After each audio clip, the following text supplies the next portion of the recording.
મિત્રો, 3 સિક્કા ઉછાળતા આપણને કેટલા પરિણામ મળે અને કયા કયા મળે એ આપણે છેલ્લે જોયું હતું. કુલ 8 પરિણામ મળે. એ પરિણામ લખવાનું પણ મેં આપને શીખવાડ્યું હતું. 4 વાર H, 4 વાર T, 2 વાર H, 2 વાર T, 1 વાર H, 1 વાર T.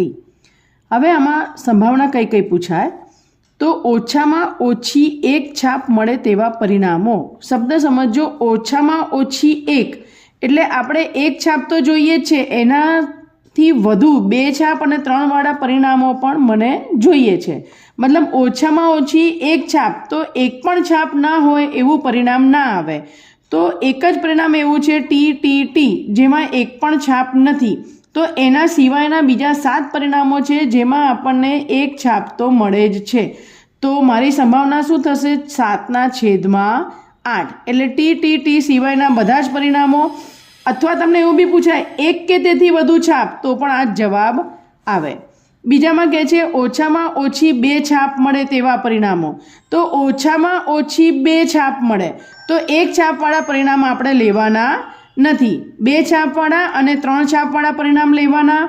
H H H, H H T, H T H અને T H H.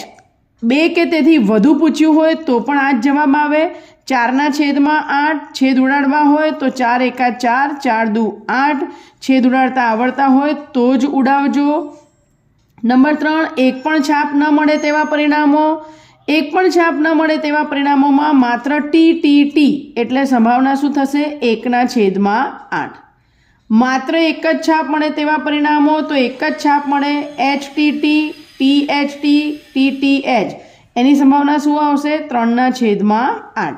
માત્ર 2 જ છાપ મળે તેવા પરિણામો. H H T, H T H, T H H. એની સંભાવના શું આવશે? 3/8. મિત્રો, જે રીતે આપણે છાપનું કર્યું એ જ રીતે કાંટાના પરિણામો પણ પૂછાય, કાંટાની સંભાવના પણ પૂછાય. બધામાં સેમ જ જવાબ આવે. એટલે છાપ સાથે તમે કાંટાની પણ તૈયાર કરજો. આભાર.